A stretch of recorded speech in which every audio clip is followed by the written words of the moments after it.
Meus queridos, muito bom dia. Que alegria nessa manhã a gente poder se encontrar, a ter essa oportunidade de trabalharmos a palavra de Deus nessa 10ª lição. Isso, já estudamos várias lições e hoje nós vamos estudar o texto de Mateus, vamos abordar, claro que não tem como nos aprofundarmos em cada detalhe desses dois capítulos, ou seja, o capítulo 20 e o capítulo 21, mas nós vamos então trazer questões da nossa lição para o nosso dia a dia, para a nossa vida e aplicar a Bíblia à nossa casa, à nossa existência, ao nosso caminhar. A Bíblia deve então ser a regra de conduta de cada passo que dermos. Então convido você a abrir a sua Bíblia no Evangelho segundo Mateus. Mateus é o primeiro evangelho, e falei isso já em outro momento, não em ordem cronológica, mas por temática. Então nós temos Mateus, Marcos, Lucas e João, os 4 evangelhos, e você então vai abrir em Mateus. Então, para facilitar ainda mais, o número maior é o número do capítulo. Procure o número maior, do número 20, e nós vamos ler do versículo 1 ao versículo 16. Vamos aplicar esse bloco, esse texto, e depois vamos lendo outras partes dentro do capítulo 20 e depois do capítulo 21, para também extrairmos lições para a nossa vida. Então nós, antes de lermos a palavra de Deus, na abertura dessa lição, queremos abrir o nosso coração para que o Senhor ministre a palavra dele na nossa vida. E que você possa então silenciar, aquietar as vozes que chegam até o nosso coração, para que a única voz, a principal voz, que é a voz do nosso Senhor, possa então encontrar um espaço muito especial no nosso coração nessa manhã. Estudar a palavra de Deus com liberdade é um privilégio para todos nós. Nós, no último domingo, oramos pela igreja perseguida. Ela não pode fazer isso. Metade da população brasileira, o que equivale à igreja perseguida, 100 milhões de cristãos, não tem essa oportunidade. Então, queria aproveitar dessa oportunidade de desafiar. Compartilha esse link com seus amigos, com seus familiares, posta lá no seu status do WhatsApp, ou posta no seu Facebook, para que a gente possa aproveitar esse tempo precioso para estudarmos a palavra de Deus. Vamos orar e depois vamos ler o texto de Mateus, capítulo 20, versículo 1 ao versículo 16, versículo 16. Senhor, muito obrigado por essa manhã. Obrigado pelo privilégio de termos a Tua palavra na nossa língua, ó Deus, tantas traduções, tantos comentários, tantos estudiosos que têm se dedicado à aplicação, ó Deus, da Tua palavra à igreja brasileira. Obrigado por essa ferramenta, ó Deus. Obrigado pelas pessoas que possibilitam que essa palavra chegue, ó Deus, a vários e vários lares. Obrigado pela vida do Salino aqui na gravação conosco. Obrigado pela equipe de transmissão, ó Deus, que coloca esse vídeo no ar. Esteja abençoando toda essa equipe, esteja abençoando todos os irmãos, todos os voluntários, funcionários da nossa igreja. Pedimos ao Senhor nesse momento, quando o conteúdo há de chegar, ó Deus, ao coração de cada pessoa que vive, ó Deus, em suas particularidades, cada situação, ó Deus, bem específica, mas a Tua palavra, ó Deus, ela consegue atingir cada detalhe do nosso ser. Então, visite cada lar. Visite cada pessoa, visite, ó Deus, cada um que agora, ou cada família que se encontra mediante a tela, para estudarmos juntos aquilo que o Senhor deixou para nós. E mais do que estudar, mais do que alimentar, ó Deus, o nosso conhecimento, ó Deus, que possamos expressar no nosso dia a dia aquilo que o Senhor tem nos ensinado. Essa é a nossa oração e a fazemos no nome que é sobre todo nome, no nome de Jesus. Amém. Nós vamos ler o texto de Mateus, capítulo 20, versículo 1, diz assim: Pois o reino dos céus é como um proprietário que saiu de manhã cedo para contratar trabalhadores para a sua vinha. Ele combinou pagar-lhes 1 denário pelo dia e mandou-os para a sua vinha. Por volta das 9 horas da manhã, ele saiu e viu outros que estavam desocupados na praça. Ele disse: vão também trabalhar na vinha, e eu lhes pagarei o que for justo. E eles foram. Saindo outra vez por volta do meio-dia, e das 3 horas da tarde e nona, fez a mesma coisa.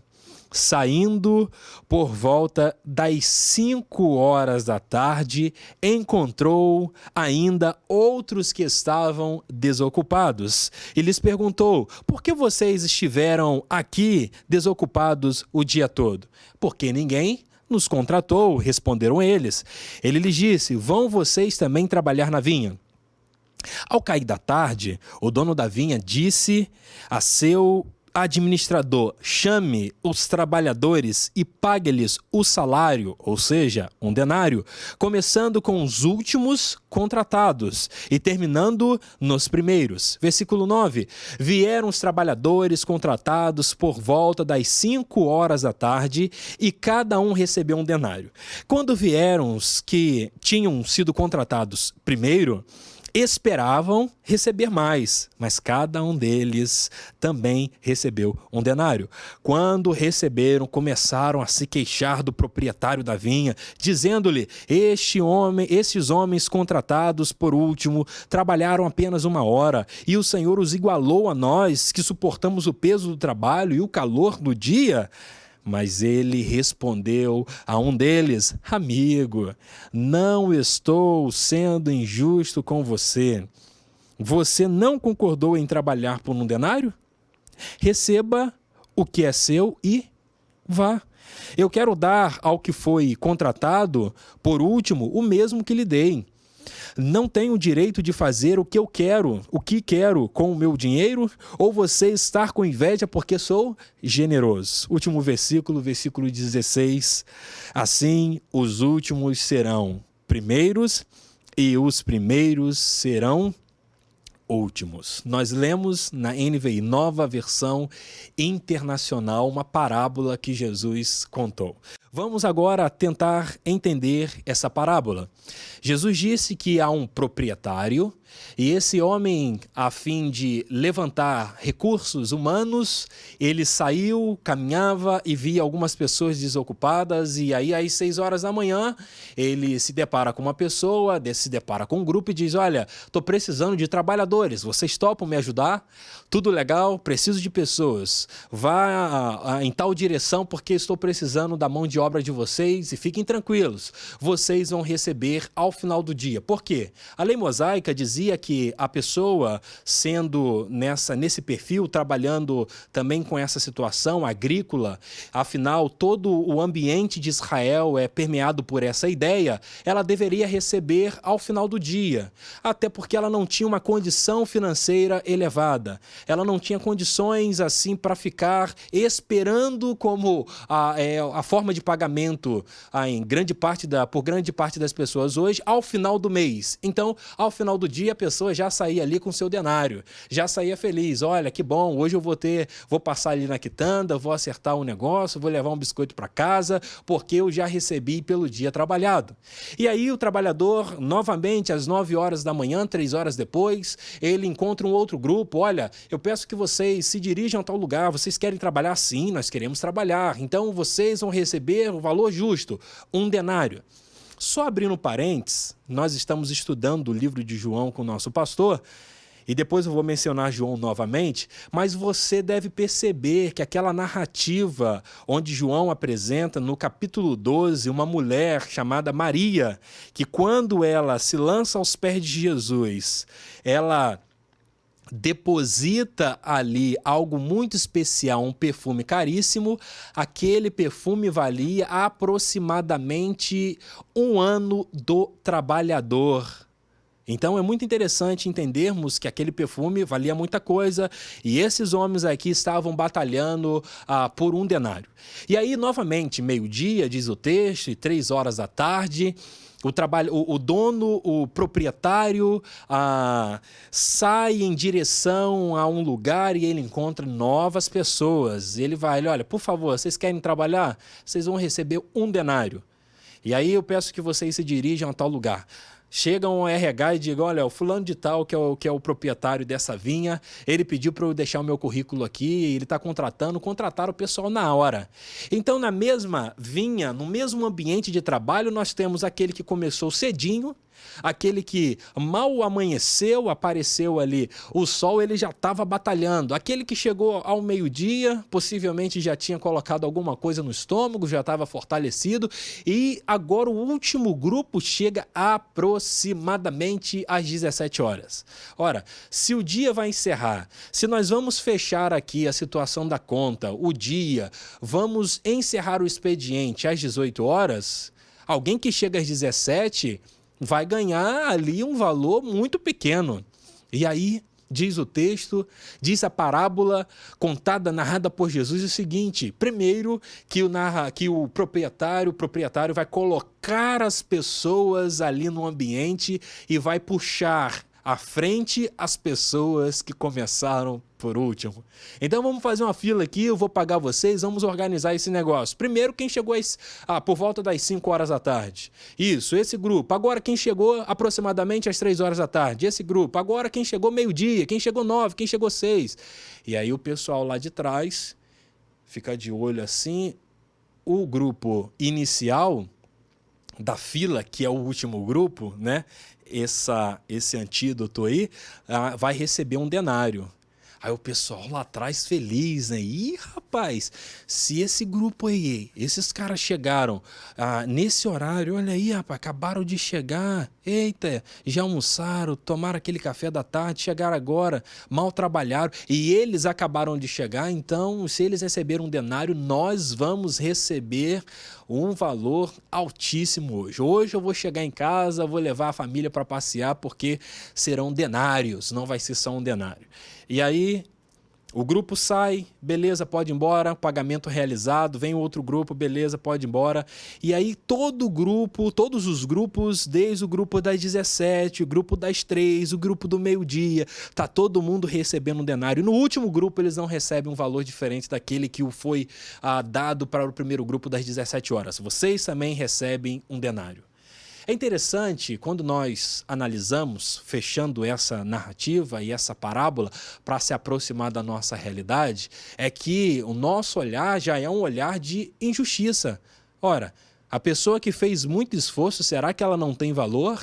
Mas não é isso que Jesus deseja apontar. O que Jesus deseja transmitir para o seu público, e isso é muito interessante quando nós lemos a Bíblia, qual é o público que recebe, talvez naquele momento, que está ouvindo as palavras de Jesus, ou numa situação de carta, qual é o público que recebe essa carta? Se formos citar aqui o caso do apóstolo Paulo.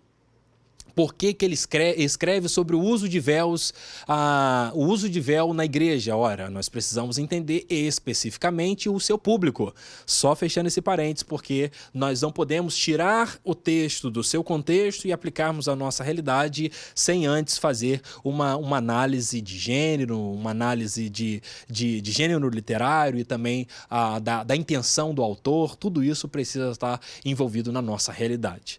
Mas vamos começar já no capítulo 20, que é o primeiro capítulo a ser abordado por nós nessa lição, trazendo algumas aplicações.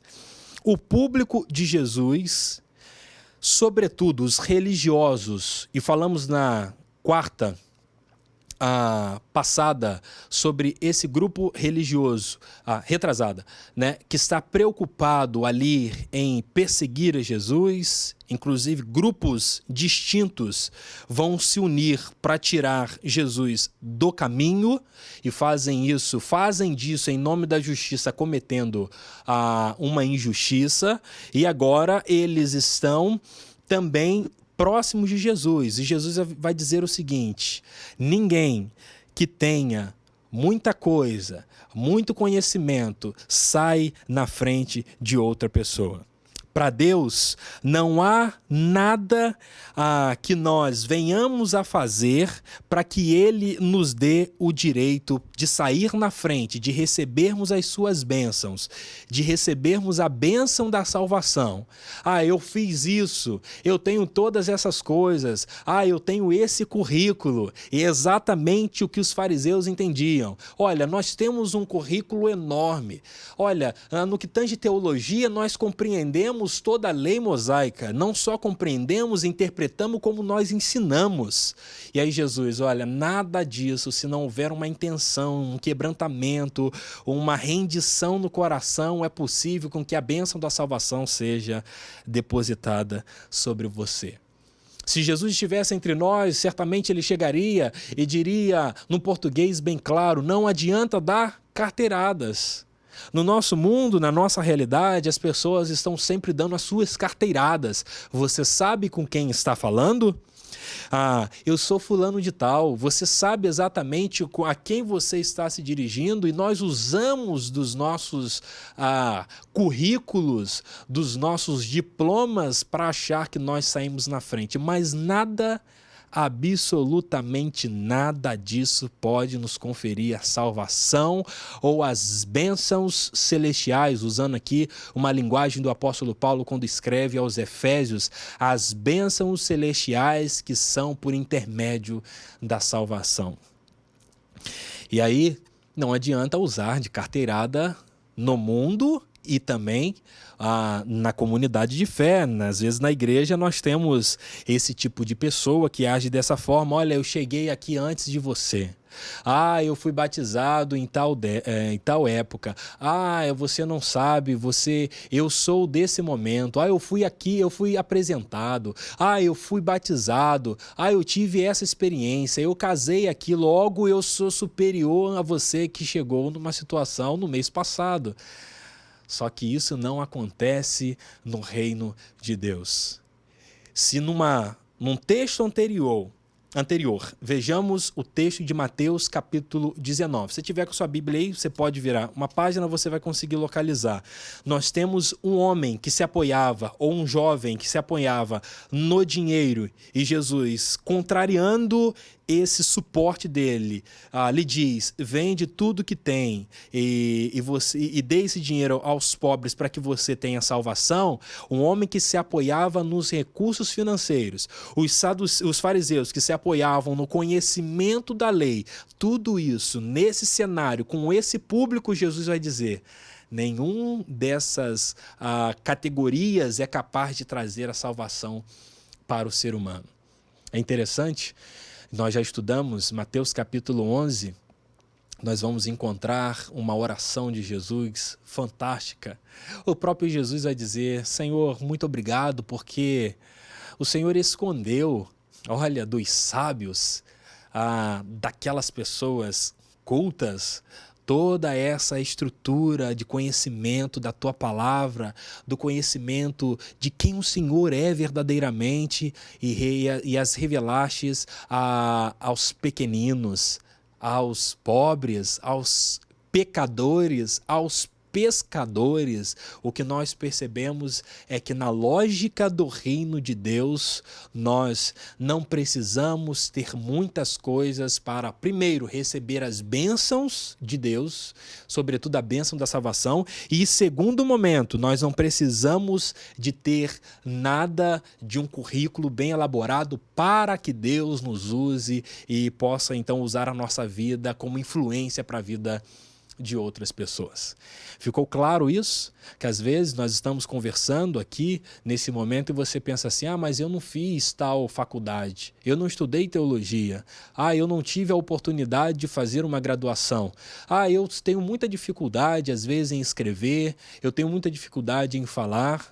Repare que quando Deus deseja usar, e nós temos esse exemplo quando Pedro e João estão diante do Sinédrio, eles ficam surpresos, porque pela sabedoria deles, Pedro e João eram indoutos, mas Deus consegue usar homens de uma forma extraordinária, justamente porque estão com o coração abertos, com o coração aberto, para que a palavra de Deus possa então ser transmitida. Então, primeiro passo é o que nós encontramos como uma grande lição nesse capítulo 20, pelo menos nessa primeira perícope, nessa primeira parte do versículo 1 ao versículo 16. E aí eu queria lhe chamar a atenção, concluindo esse versículo, essa parte, de que numa sociedade, né, como era o Império Romano, que a lógica do prestígio, a lógica da sabedoria humana e reconhecimento das pessoas, ou seja, as pessoas tinham o costume de lisonjear, talvez render glórias umas às outras, destacar essas pessoas, trazer reconhecimentos, o que nós percebemos é que Jesus vai inverter a lógica. E o que é bonito disso é que Paulo, escrevendo a uma igreja que também era permeada por essa mentalidade por causa da sociedade, logo por causa do Império Romano, uma vez que Corinto é capital da Caia, que era uma província romana, nós encontramos o ensinamento de Paulo no capítulo 1 da primeira carta aos Coríntios, versículo 27, 28 e 29, que diz: mas Deus escolheu as coisas loucas do mundo para envergonhar os sábios, e escolheu as coisas fracas do mundo para envergonhar as fortes. Ele escolheu as coisas insignificantes do mundo, as desprezadas e as que nada são, para reduzir a nada as que são, para que ninguém se vanglorie diante dele. É muito interessante quando nós analisamos esse texto. É interessante notar, faça uma rápida análise de toda a perspectiva bíblica. Se você for analisar o texto de Gênesis, você vai encontrar pessoas que não tinham possibilidades ali de exercer algo extraordinário, mas Deus vai lá e destaca e abençoa essas pessoas. Se formos olhar para o próprio Abraão, pela sua dificuldade, com a sua idade já se encontrava numa situação de velhice, e aí você fala, não tem como, mas Deus vai e faz. Se você for olhar a situação de José, numa situação muito complexa, muito difícil, abandonado, traído, mas Deus vai lá e faz. E a gente pode analisar aqui tantos outros, o Moisés apresentando a sua dificuldade na fala, como pode um homem dialogar com um rei? É essa pessoa que Deus escolhe. Davi, alguém que estava bem distante, alguém que estava lá cuidando, estava na sua vida do pasto, cuidando das ovelhas, e aí Samuel ouve uma voz no seu coração, mas Deus não vê Samuel como um homem vê, é ele que eu quero. E aí você pode olhar Ruth, a moabita, alguém que segundo os israelitas era até uma espécie de feiticeira, mas Deus destaca aquela mulher porque ela tem um coração voltado para o Deus de Israel, e por intermédio dela vem toda a linhagem até chegar em Jesus, que é o Messias. Isso é extraordinário, é bonito. E por que não olhar o próprio Jesus, onde as pessoas vão olhar para Jesus e vão entender como é que pode um rei, o rei dos judeus, primeiro nascer no norte, segundo nascer numa manjedoura e terceiro morrer numa cruz, ser simples, ser humilde. E aí o texto de Paulo traz uma compreensão enorme para nós. É assim que Deus age. Então não fique com seu coração aflito, preocupado, porque Deus deseja te usar da forma que você é. É só se colocar à disposição dele. Uma outra questão que nós encontramos é o que Deus espera de nós enquanto seus discípulos. Repare comigo, agora nós vamos ler o versículo 20 em diante. Convido você, ainda em Mateus 20, versículo 20, diz: então aproximou-se de Jesus a mãe dos filhos de Zebedeu com seus filhos e, prostrando-se, fez-lhe um pedido. O que você quer? Perguntou ele. Ela respondeu: declara que no teu reino estes meus 2 filhos se assentarão, um à direita e o outro à tua esquerda. Disse-lhe Jesus: vocês não sabem o que estão pedindo. Podem vocês beber o cálice que eu vou beber, experimentar, passar por essa experiência? Podemos, responderam eles. Versículo 23. Jesus lhes disse: certamente vocês beberão do meu cálice, mas o assentar-se à minha direita ou à minha esquerda não cabe a mim conceder. Esses lugares pertencem àqueles para quem foram preparados por meu Pai. Versículo 24. Quando os outros 10 ouviram isso, ficaram indignados com os dois irmãos. Jesus os chamou e disse: vocês sabem que os governadores das nações as dominam e as pessoas importantes exercem poder sobre elas. Não será assim entre vocês. Pelo contrário, quem quiser tornar-se importante entre vocês deverá ser servo, e quem quiser ser o primeiro, novamente a temática do primeiro, deverá ser escravo, como o filho do homem, que não veio para ser servido, mas para servir e dar a sua vida em resgate por muitos. É muitos além dos judeus, então inclui judeus e também gentios. Agora, o que eu quero me atentar é exatamente nesse texto que podemos considerar como texto principal, como lente para a nossa lição de hoje. Nós estamos falando de uma lógica onde o próprio Jesus opta por estabelecer o reino de Deus contrária à lógica humana dos impérios. A lógica do prestígio, Jesus contraria. A lógica da sabedoria humana como possibilidade de salvação, das bênçãos de Deus, Jesus coloca como algo que deve ser abandonado. E agora nós encontramos dois irmãos. O texto de Mateus diz que a mãe vai fazer um pedido. Chega perto de Jesus e diz assim: Jesus, tem como colocar eles dois aí no melhor lugar? Tem como dar uma senha e já garantir aqui, fechar essa situação para quando chegar lá o negócio já está tudo arrumado? E aí Jesus vai dizer: olha, vocês precisam passar, vocês vão enfrentar um momento muito difícil. Exatamente, os dois apóstolos enfrentaram e passaram por esses momentos difíceis. E aí o que Jesus vai dizer é o seguinte: mas não compete a mim. Isso suscitou no coração dos 10, diz o texto, um conflito. Eu fico imaginando o seguinte, um empurrando o outro assim: você viu? Viu o que eles pediram? Viu o que a mãe dele solicitou, segundo o texto de Mateus? Eles querem os melhores lugares. Tá vendo? Não vamos deixar esse negócio não. Vamos fazer alguma coisa aqui para que Jesus repense essa situação. Jesus não pode dar ouvido para essa mãe, não. Não, o pessoal está querendo sair na frente, aí Jesus percebe aquele conflito, aquela briga, aquela disputa por poder. Há muitas pessoas que não querem servir. Sim. Há muitas pessoas que a lógica é o poder, é o destaque. Se fulano de tal não disser o meu nome, eu vou até embora. Se não me der aquele cargo, eu não quero ficar não. Ou seja, a lógica das pessoas é uma lógica de poder, é uma lógica de destaque. Olha, é justamente um pensamento contrário àquilo que Jesus quis estabelecer. O pensamento mundano, logo do primeiro século, né, o pensamento da sociedade daquela época do Império Romano era esse pensamento. E não difere do pensamento de hoje. As pessoas querem, eu quero ser chamado por títulos, eu quero ter esse destaque, eu quero ter esses aplausos, esse reconhecimento. Aí Jesus fala: olha, esse tipo de recompensa você já recebeu, pode ir embora. Mateus capítulo 6 trabalha isso. Quando você faz aquela oração, no caso dos hipócritas, uma oração muito extraordinária, que chama a atenção das pessoas, mas que na verdade é para isso, Jesus, olha, não adianta.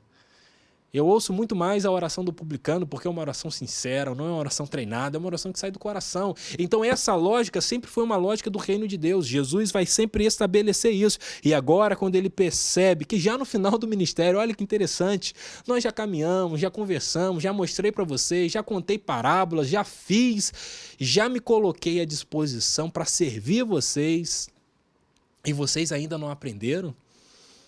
Vocês precisam entender que a lógica do reino de Deus é de quem serve. Esse é o maior.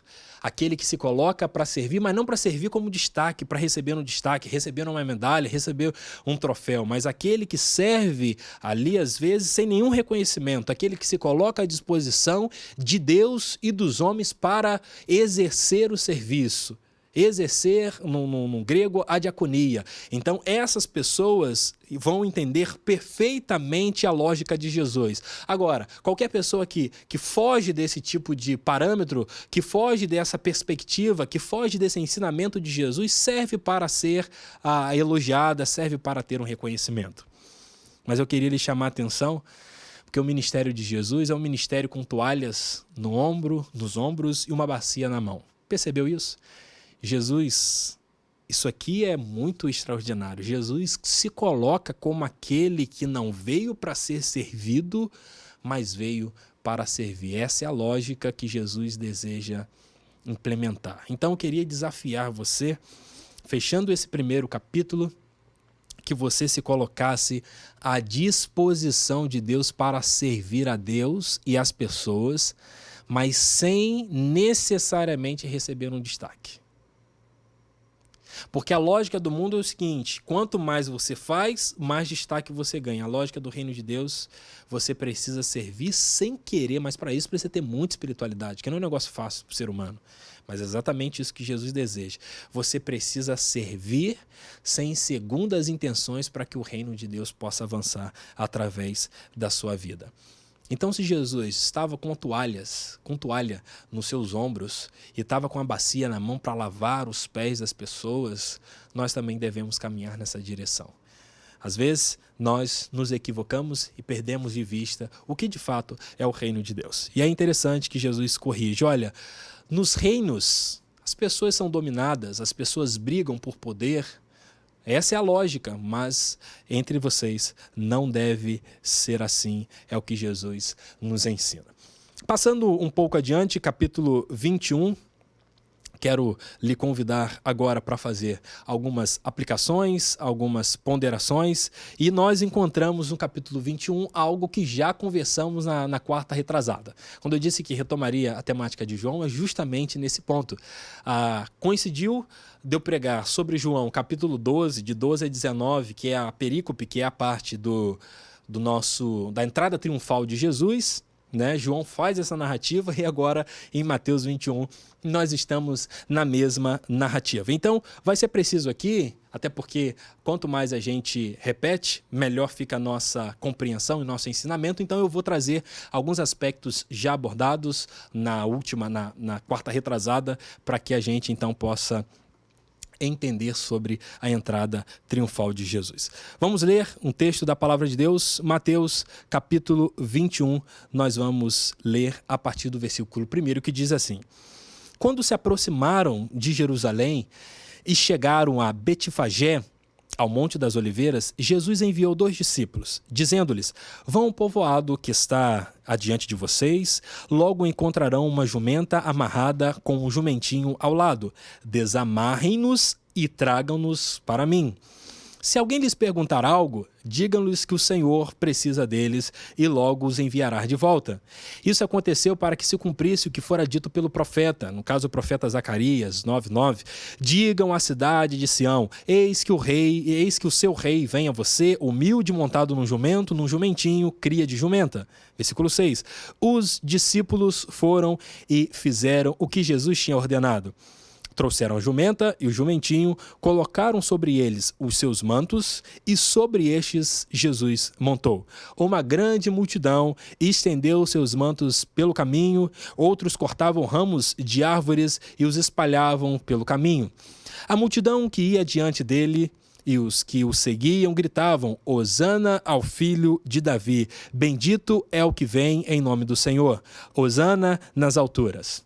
Quando Jesus entrou em Jerusalém, toda a cidade ficou agitada e perguntava: quem é este?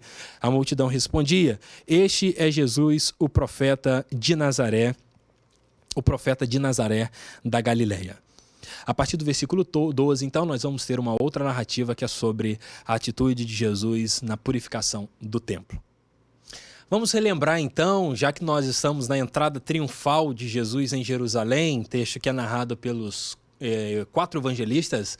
Agora nós estamos em Mateus, na quarta retrasada estivemos em João. Mateus apresenta alguns outros detalhes, isso é bonito demais, essa harmonia dos evangelistas, eles vão sempre um complementando o outro, esses textos que estão circulando ali em toda a região de Jerusalém, até mesmo de toda a Palestina, e certamente vai chegar ao conhecimento de gentios. Esse negócio é muito bonito, porque a palavra de Deus, então, ela vai se revelando e se complementando. Mas eu queria lhe chamar a atenção então para fazer aí um acompanhamento através do próximo slide que nós vamos colocar, da entrada triunfal de Jesus. Então Jesus, no domingo, ele está entrando em Jerusalém, e aí você percebe esse cenário onde Jesus, ele estava, aí principalmente pela narrativa de João 12, ele estava na casa de Marta, Maria e Lázaro.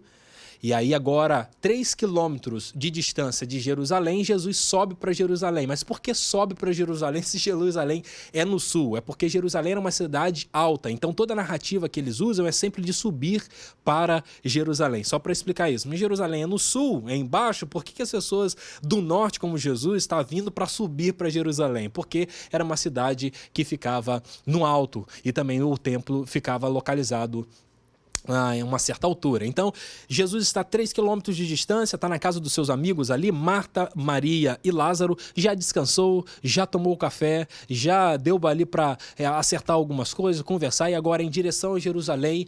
Isso, acabou o sábado, entra no domingo, chamado por algumas pessoas de Domingo de Ramos, onde Jesus entra ali com a entrada triunfal. Essa entrada é bonita, Jesus está sobre um jumentinho, as pessoas estão cantando, estão lançando ali as suas roupas, estão festejando, estão dizendo Hosana ao rei de Israel, ao filho de Davi. Então essas expressões do Salmo 118, e diz também que esse texto corrobora, esse é o texto que é quase uma citação direta de Zacarias 9:9, e Mateus vai dizer, olha, cumprindo a profecia do Antigo Testamento. Isso para Mateus, então, é muito importante, já que escreve de uma forma mais direta para os judeus e também é judeu.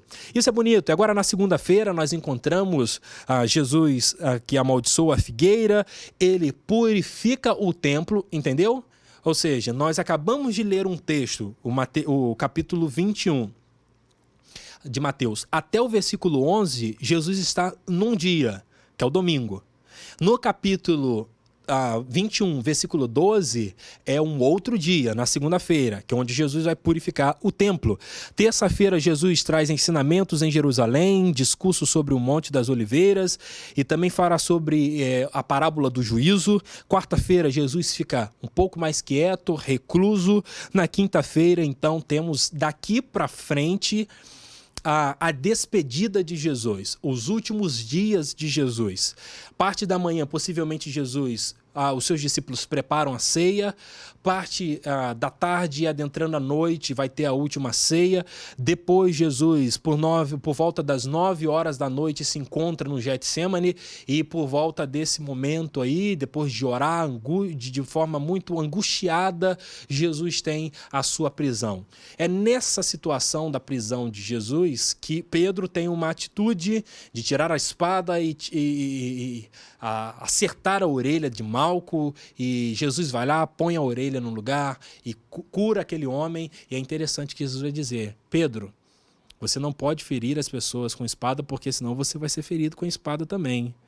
Ou seja, lembra daquela nota? O ministério de Jesus é com toalha no ombro e a bacia na mão, é para servir. Jesus não está armado, Jesus não é a favor dessa violência de Pedro, e certamente Jesus deseja que o reino dele seja estabelecido por intermédio da paz e não da guerra, não de forma bélica. Isso é muito importante para nós nos atentarmos. Então, na sexta-feira, nós temos o julgamento de Jesus por judeus e pelos romanos. Toda cúpula judaica pensa, arquiteta, programa a morte de Jesus. Aquilo que falamos, são pessoas que tinham um pensamento diversificado, assim como o saduceu pensava a ressurreição diferente dos fariseus, mas por um inimigo em comum que eles tinham, eles desejam tirar a vida de Jesus. É trágico isso. Em nome da justiça, muitas pessoas que cometem injustiça. Jesus então vai ser preso, né? Já estava preso, vai ser crucificado e sepultado. Nós temos uma densas trevas do meio-dia às 3 horas da tarde, e aí Jesus então entrega o seu espírito nas mãos do seu Pai. E é muito bonito porque a pergunta de Jesus, nós não temos a resposta na Bíblia, né, escrita, né? Pai, por que me abandonaste? Mas Jesus, mesmo que não tenhamos a resposta dele aqui, Jesus entrega, confia, se lança ao Pai com uma entrega plena, com uma entrega total. Em tuas mãos entrego o meu espírito, todo o meu ser é teu. Toda a vida de Jesus foi sempre voltada para Deus e para o próximo. E agora ele morre por nossa causa, para perdoar os nossos pecados e se entrega ao Pai. O sábado é um sábado de silêncio, possivelmente de desânimo e, por que não dizer, de medo. As pessoas estão preocupadas, o que a gente vai fazer, como vai ser? E o domingo vem a ótima notícia, olha, surge no Israel uma bomba, aquele homem que os religiosos arquitetaram, pensaram, fizeram seus esquemas, tramaram ali, agora ele ressuscitou, porque a vida voltada para Deus não cai no vazio. E agora, quando Jesus ressuscita, todos nós vamos ressuscitar. Basta que tenhamos a mesma vida que ele teve, centrada no Pai, em amor ao próximo. Isso é muito bonito. Então, fizemos aí, é claro que as próximas lições vão trabalhar detalhadamente aí essa caminhada de Jesus, vai trabalhar detalhadamente a semana de Jesus, o sofrimento de Jesus, mas aqui como uma entrada para essa semana última de Jesus, apresentamos ela a vocês. E aí nós podemos analisar que as pessoas vão pensar na morte de Jesus, vão arquitetar, e a festa da Páscoa, Jerusalém tinha aproximadamente 50 mil habitantes, e na festa da Páscoa, a Pêssar judaica, ela chegaria a 250 mil pessoas naquele momento. Eu quero lhe chamar a atenção agora para aos dois últimos pontos finais. Nós vamos falar sobre esse momento da vida de Jesus, a entrada triunfal, e depois vamos encerrar falando sobre a purificação do templo. É muito bonito quando nós encontramos ramos de palmeiras, destacamos isso na ocasião da quarta, na mensagem que a gente falou na quarta. Os ramos de palmeiras tinham a ideia de vitória, os ramos de palmeira representavam incisivamente a vitória de Deus e a libertação do povo, já que na Páscoa isso tinha um simbolismo enorme. A libertação de todo o povo, a libertação de todos nós se encontra em Jesus Cristo. Destacamos então, e é necessário novamente trazer aqui o texto de Apocalipse 7:9. É uma visão que João tem dos vitoriosos, é uma visão que João tem daqueles que estão no céu agora celebrando, e nessa situação eles se encontram festejando e sinalizando. Diz o texto de Apocalipse: depois dessas coisas vi, eis grande multidão, que ninguém podia contar, de todas as nações, tribos, povos e línguas. Que coisa linda vai ser o céu! Em pé, diante do trono e diante do Cordeiro, vestidos de vestes brancas, como purificação dos nossos pecados, esse é o simbolismo, com ramos de palmeira nas mãos. É como se eles estivessem lá no céu, de branco. Por que não? Porque nós conseguimos tirar o nosso pecado, mas alguém, como o Cordeiro, se entregou por nós e nos purificou, e agora nós sinalizamos com ramos de palmeira ou de palmeiras a nossa vitória, porque Ele nos libertou de nós mesmos, nos libertou do pecado, nos libertou das garras de Satanás. Por isso que no céu é festa, por isso que no céu é gratidão. Os ramos de palmeiras, essa atitude dessas pessoas traz isso à nossa memória. Também temos a expressão Hosana. Hosana é o que vem em nome do Senhor, bendito é o Rei de Israel, adoração, reconhecimento da parte do nosso próprio Deus, e por que não dizer também um clamor, salve-nos, como o Salmo 118, que nós encontramos no Antigo Testamento. Por fim, destaco Jesus cavalgando em um jumentinho. Sim, essa atitude de Jesus aponta, primeiro, diferente dos poderosos que usavam cavalos para a guerra, Jesus usa um jumentinho. Jumentinho significa paz, é shalom, a paz, a saúde, o conforto e estar no centro da vontade de Deus, perpassado pela presença de Deus, habitado pelo Espírito Santo de Deus, é a verdade do reino do próprio Deus. E aí, quando Jesus se depara, quando o povoado se depara com Jesus, diante dessa situação de Jesus cavalgando em um jumentinho, Jesus deseja revelar exatamente isso, que o reino dele é um reino de paz, mas é também um reino de muita humildade. Como já dissemos, é um reino que apresenta aqui uma oportunidade de serviço. Finalizo então lhe chamando a atenção para os versículos finais a partir do versículo 12, ou seja, do 12 ao versículo 20. do 12 ao versículo 17. Diz assim: Jesus entrou no templo, agora já estamos na segunda-feira da semana, né? Só para lhe lembrar, embora hoje seja domingo. Jesus entrou no templo, expulsou todos os que ali estavam comprando e vendendo, derrubou as mesas dos cambistas e as cadeiras dos que vendiam pombas, e lhes disse: está escrito, a minha casa será chamada casa de oração, mas vocês estão fazendo dela um covil de ladrões. Os cegos e os mancos aproximaram-se dele no templo, e ele fez o quê? Os curou. Cobrou quanto? Nada.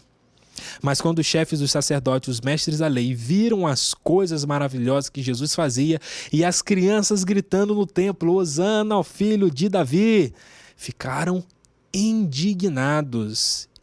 E lhe perguntaram: não estás ouvindo o que essas crianças estão dizendo? Respondeu Jesus: sim, vocês nunca leram: dos lábios das crianças e dos recém-nascidos suscitaste louvor? E deixando-os, saiu da cidade para Betânia, possivelmente, tudo indica, voltando para a casa dos seus amigos, Maria, Marta e Lázaro, onde passou a noite para descansar. É muito interessante. Agora eu queria finalizar com você essa nossa perspectiva, essa nossa lição, que tem como título As Exortações Continuam, ou seja, a lição trabalha essas novas exortações, essas novas perspectivas colocadas no texto de Mateus 20 e 21. Mas quando nós olhamos esse cenário onde Jesus se depara com homens chamados de cambistas, eles estavam ali para superfaturar em cima das pessoas. Para imaginar, a pessoa não tinha condições de trazer um animal lá do norte, como por exemplo da Galileia, onde Jesus estabeleceu o seu ministério. Imagina uma pessoa que vivia na aldeia de Nazaré, aproximadamente 500 pessoas, era pobre, tinha dificuldade, não tinha condições financeiras, ela saía de lá para a festa da Páscoa, e agora na festa da Páscoa ela não trazia um animal, ela chegava ali com recurso que certamente juntava com muita dificuldade, e quando se deparava com aquela situação, os homens queriam superfaturar, e assim faziam sobre essas pessoas. Cobravam um valor muito acima, cobravam e extorquiam as pessoas. Jesus, então, estabelece ali um ambiente de justiça e põe para fora os homens. Aqui é a casa de Deus, a casa de oração. Claro que aqui cabe um parênteses, porque a casa de Deus na Bíblia significa o templo. E depois que nós não tivemos mais o templo, e sobretudo o Novo Testamento nos ensina que nós somos o templo de Deus, a morada de Deus, a habitação do Santo Espírito de Deus, nós temos hoje, a igreja não é a casa de Deus, a igreja é o que nós chamamos no latim domus ecclesiae, a comunidade, a casa da comunidade de fé ou a casa para a comunidade de fé, ou seja, é onde a comunidade de fé se reúne, é onde a comunidade de fé está, mas o templo e a casa de Deus somos nós. Então deixe seu templo arrumadinho e preencha ele do Santo Espírito de Deus. Feche esse parênteses, é bonito de ver que Jesus então estabelece a justiça de Deus. Pessoas que querem superfaturar, pessoas que querem ganhar em cima de outras pessoas. Tanta gente passando fome, tanta gente com dificuldade, tanta gente que não tem condições e tantas outras pessoas, religiosos ou não, que estão oprimindo as pessoas. No nome de Jesus nós precisamos também repreender essas atitudes e assim então exercer a justiça de Deus. Jesus, enquanto Deus, toma essa atitude e exerce então a perspectiva do seu reino, que é um reino de paz, de amor e de justiça naquele momento. As pessoas ficam indignadas, os religiosos, porque vão encontrar na criança, no louvor da criança, na expressão da criança, um reconhecimento de Jesus como rei. E aí, em vez das pessoas se dobrarem, também cantarem, se unirem ao coral formado pelas crianças, elas optam então ainda mais por perseguir. Tem gente que não dobra o seu coração para a vontade de Deus, e quem não se dobra para a vontade de Deus opta por um caminho totalmente contrário.